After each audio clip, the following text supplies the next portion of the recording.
Alhamdulillah.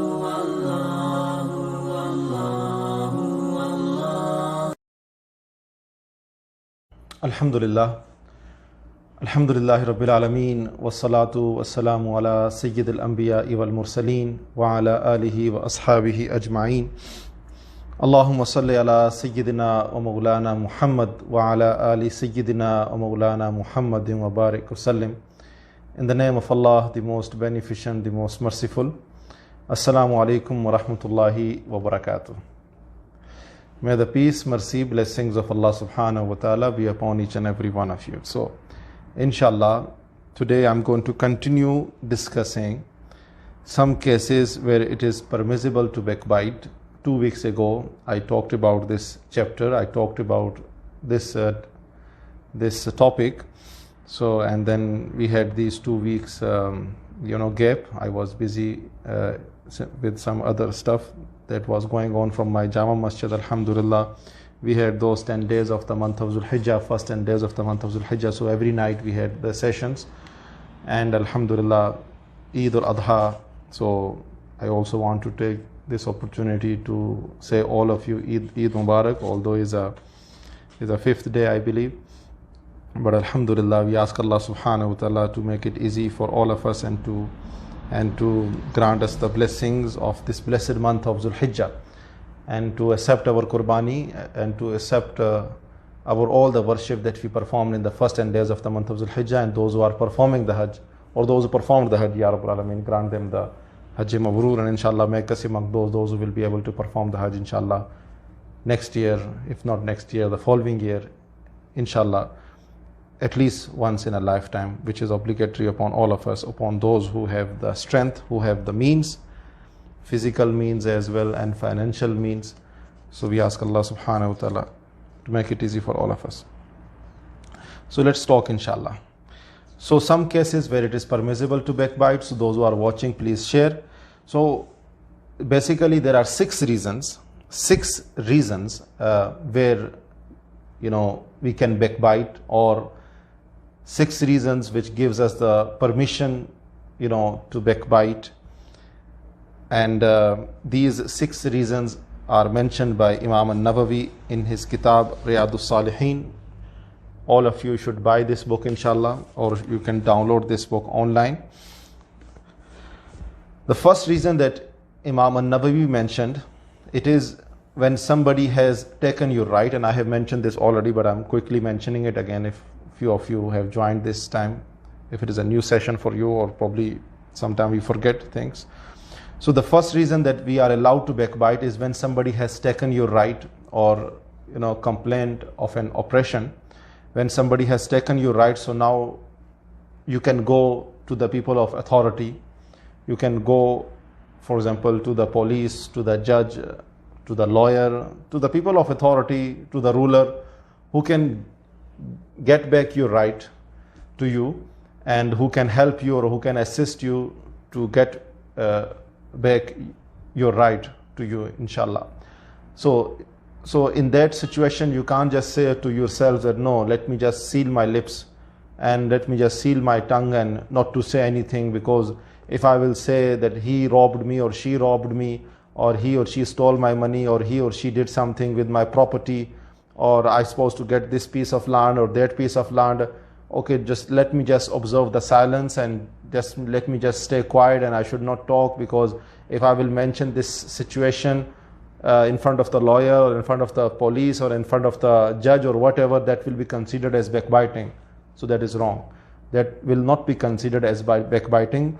So that is why Imam al-Nawawi mentioned this in a very exclusive way, in a very particular way, in a very special way, that in this case, this is a particular case, this is a special case, because somebody has taken your right, somebody is, or trying to take your right, trying to take your possession, trying to take your property or your wealth, or it can be XYZ. So in that case, it is your right to go by the people of authority and explain them, look, this is my child, look, this is my home, this is my vehicle, this person did something this to me, so please help me to get this back to me. Help me, I want my money back, I want my land back, I want my vehicle back. So these are just the example. So all this discussion while you are having with the people of authority, so that will not be considered as backbiting, my brothers and sisters. So that, remember, that should be only for the purpose of getting back your right, for the purpose of getting back your haqq, not for the purpose of embarrassing people and humiliating people. So intention once again makes a very important role. Second reason where it is allowed to or where it is permitted to backbite, it is to seek assistance in changing the evil of somebody. This is what Imam an-Nawawi mentioned, that the second reason where it is permissible to backbite, it is for the sake of changing somebody's wrong habit. It is for the sake of changing somebody's bad habit, or helping that individual to get back on the right path or on the path of obedience.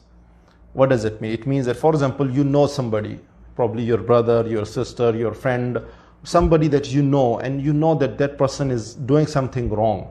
That person is doing something evil. That person is, doing XYZ.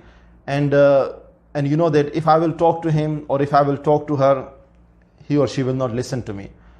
So in that case, you may decide, okay, let me talk with Imam, let me talk with Maulana, let me talk with his parents, let me talk with his elders, let me talk with somebody that he listens, that he respects. So in that case, you can, talk with that individual and say, look, for the sake of Allah, let's guide this person. For the sake of Allah, let's talk to him. Look, I saw him, he was smoking, I saw him, because smoking, remember, is not permissible in Islam. Yes, it is not permissible in Islam. Why? Because smoking kills. Smoking kills. Whenever you buy the pack of a cigarette, it is written, this is prohibited or something, this smoking kills or cigarette kills. You always see those kind of disclaimer. So Islam does not allow you to kill your life, to kill yourself, to take your life, or to destroy your life, or to cause any kind of destruction towards yourself with your own hand, with your own nafs. So anytime you are hurting your body, you are harming your body, you are destroying your body, you are doing things against the teachings of Islam. Even if it is just smoking, because smoking kills you, it destroys your lung, and we know all the side effects of the smoking. So just, for example, you saw somebody drinking the alcohol, doing the gambling, doing something wrong. So in that case, you can go to the person that can help you to guide him. You can say to him, look, this person is doing this wrong thing, this bad thing. So let us strive, let us make the effort to bring him back to the obedience of Allah. Right now he's on the disobedience. So that should be only for the sake of Allah, for the pleasure of Allah, not to tarnish his name or tarnish his character, not to defame him, not to shame him or abuse him. Remember, once again, intention plays a very important role. So this is what Imam an-Nawawi mentioned here as well. And the third thing, so let me read it as well, what Imam Nawawi mentions. Let me read the exact text as well. So he says that it is permissible to seek somebody's assistance in forbidding evil and helping someone change his or her immoral conduct. One can say to the person who can offer such assistance, means who can offer such advice, look, so and so does such and such evil deeds. Can you exhort him? Can you advise him? So this is permissible as long as one intends to forbid evil. Once again, this is permissible only as long as you intend to forbid that person from sin, from disobedience of Allah subhanahu wa ta'ala. If, however, one intends something else apart from this, then this act becomes unlawful. Means that in that case you are not allowed to mention somebody's evil or somebody's sin. So this was the second situation. This was the second reason where Imam an-Nawawi mentioned it is permissible to backbite. The third one is to find out the religious ruling on a matter.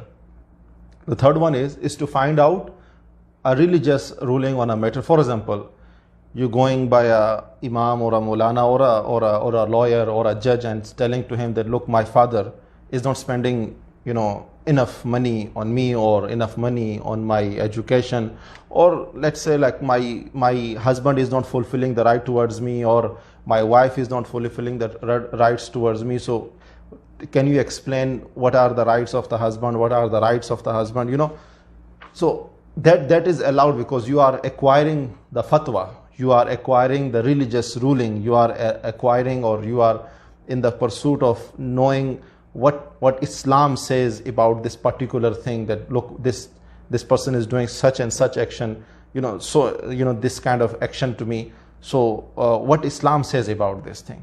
So, but in this case, scholars mention that it is better not to mention the name of that individual, or not to even mention the relation of that individual. You can mention the relation but not the name.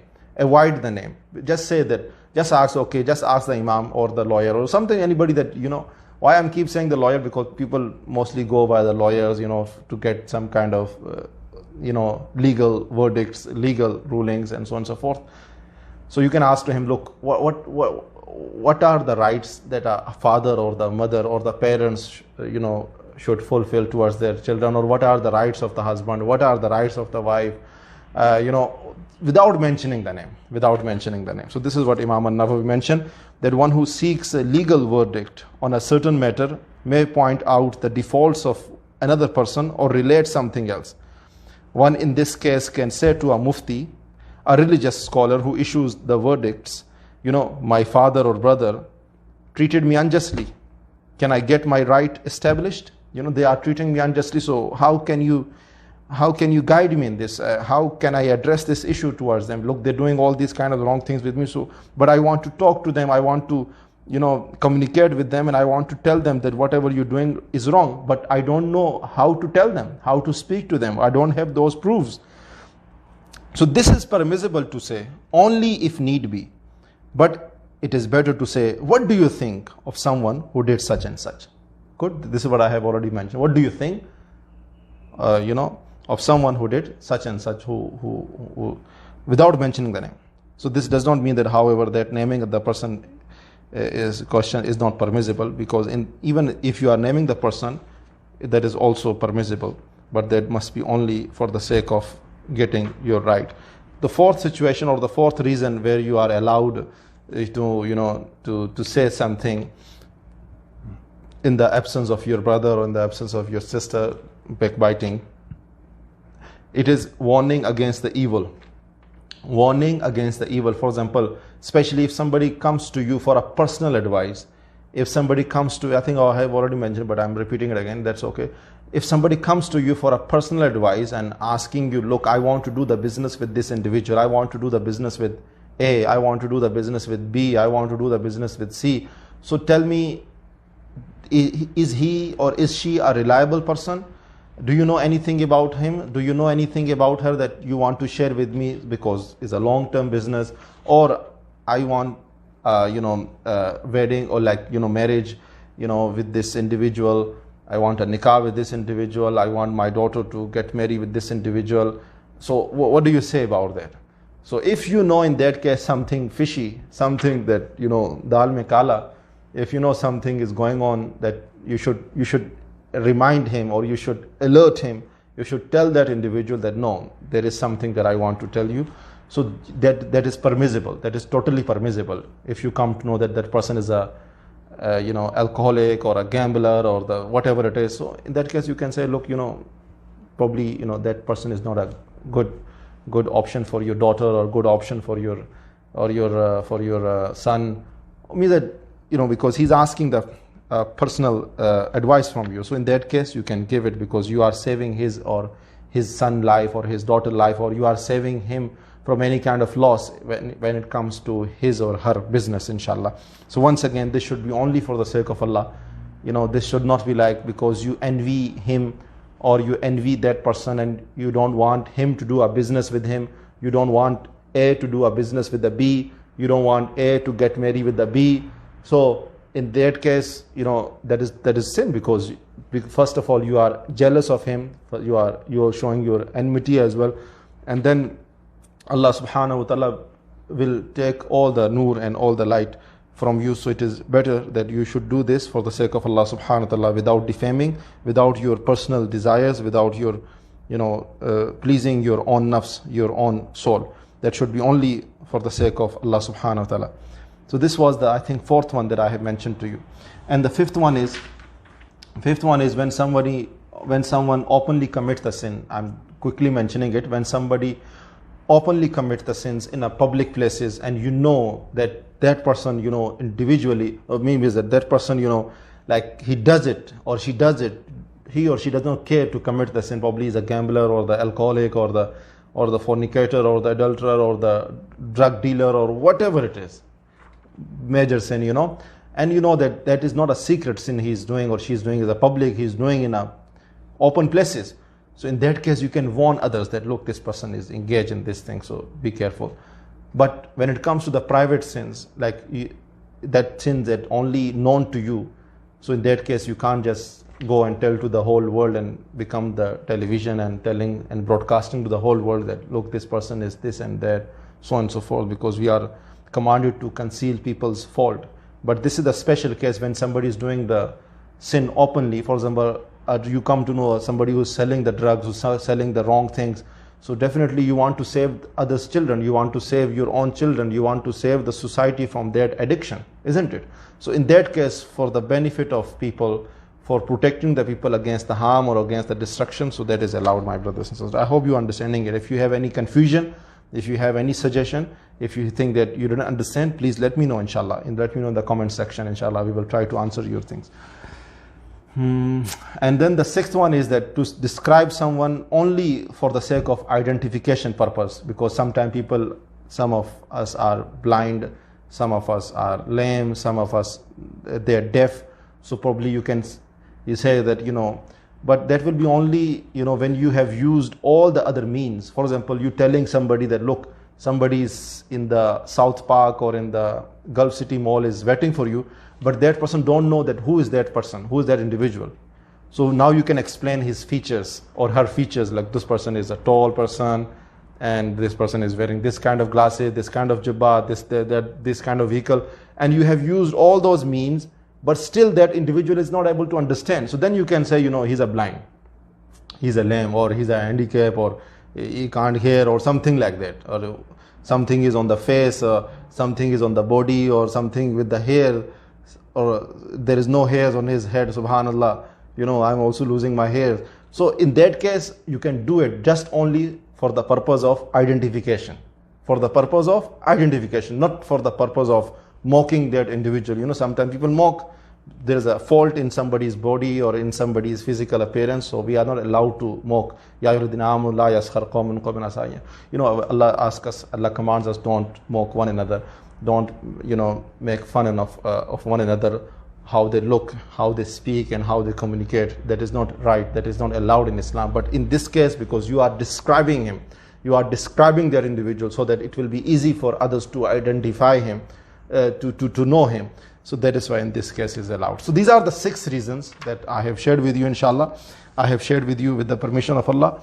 So I hope that you understood. If you missed the first 5 reasons, you can watch it again, inshallah, at the end of this live streaming. Jazakallah. Share it to others so that others can also benefit. Assalamu alaikum wa rahmatullahi wa barakatuh.